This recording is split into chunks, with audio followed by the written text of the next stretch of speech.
Hi guys! So nakita ko po yung kalendaryo nga ng Mercury Drug. Bingo uli sa mga Pulangaw content creators. Meron na naman silang contents or content dahil kuno ay i-cancel ng mga or kina-cancel ngayon ng mga kakamping ang Mercury Drug. Okay, posible. Dahil meron pa namang mga choices eh. Maganda nga yan eh. Hindi na iipon sa isang or nawawala yung monopoly na tinatawag, 'di ba? Kahit papaano napupunta sa ibang brand, drugstore brand, yung iba nating mamimili. Sa tingin ko okay talaga. Ito yung magandang naidudulot ng cancel culture. At walang problema doon. Galit ba tayo sa Mercury Drug? Hindi. Sino bang nasasabing galit? Sino bang may pahayag na galit? Di ba wala? Ito kasing mga Pulangaw, pag ganito na parang kuno ay ibo-boycott natin ang isang produkto, galit daw tayo dun sa produktong yon. Hindi po galit. Kayo ang galit. Bakit?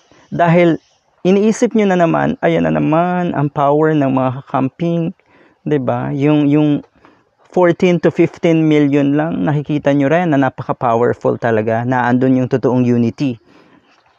So, ma-exercise na naman namin yung aming unity, yung aming power as kakamping. Kaya kayo po ay galit na galit. Wala po kaming galit sa Mercury Drug. Bakit? Sabi kasi na itong content creator na ito, galit na galit daw ang mga kakamping. Talaga po, hindi ba't kayo ang galit na galit? Diba? Dahil maraming ayaw doon sa calendar. Abay, meron din akong naitanong or natanong na bumili daw siya ng worth something sa Mercury Drug at yun nga, binibigyan siya ng calendar at tumanggi. At marami din daw na tumatanggi. Okay? Bakit kaya tinatanggihan? Una, ba naman kasi, sa panahon ngayon po, lalo na sa city, sa Metro Manila, hindi na talaga uso yung mga kalendaryong ang lalaki na may mga modelo at kung ano-ano pa, 'di ba? So posibleng yun yung dahilan. Kaya maraming tumatanggi. Nga naman, abala pa yan, saan pa yan ipipwesto? 'Di ba? Lalo na po yung mga table calendar, hindi na talaga uso yan. Meron tayong cellphone lahat at naandito rin yung calendar. Napaka-convenient pa, 'di ba? So yun ang posibleng dahilan.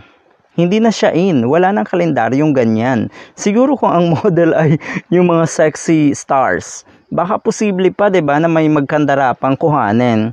So yun yung unang dahilan. Hindi na in yung mga ganitong kalendaryo. At pangalawa, syempre, abay posibleng ayaw nga nila ng pagmumukha nung nasa kalendaryo. Yung pinakamalaking picture doon. Sino ba yung nandun? O di kayong mga Pulangaw ang lumusob ngayon sa Mercury Drug, humingi kayo ng kalendaryong yan. Ganun na lang ang gawin nyo. Hindi yung kayo ay nagngingit-ngit sa mga kakamping na ayaw. Parang gusto nyo, yung idolo nyo kasi, gustuhin din ng mga kakamping. Diba matindi yung isinuka si Atty. Leni Robredo? Tapos ngayon gustuhin namin agad yung inyo. Paano kasi namin gugustuhin yung bulok na idolo nyo? Diba? Ulitin ko lang ha. Wala tayong galit sa Mercury Drug. Pwede bang i-cancel? Abay, pwede. Bakit hindi? Ulitin ko, napakaraming drugstore brand ngayon. 'Di ba? Napakarami po. So kahit papano, ang maganda dyan, nababalance yung mga mamimili. Alright. Pati daw may-ari ay parang binatikos natin. Wow, parang wala namang ganito. 'Di ba? Laging bingo itong mga Pulangaw. Tuwang-tuwa sila sa mga ganitong nangyayari dahil may content sila. Kunwari pa tong mga 'to, 'di ba?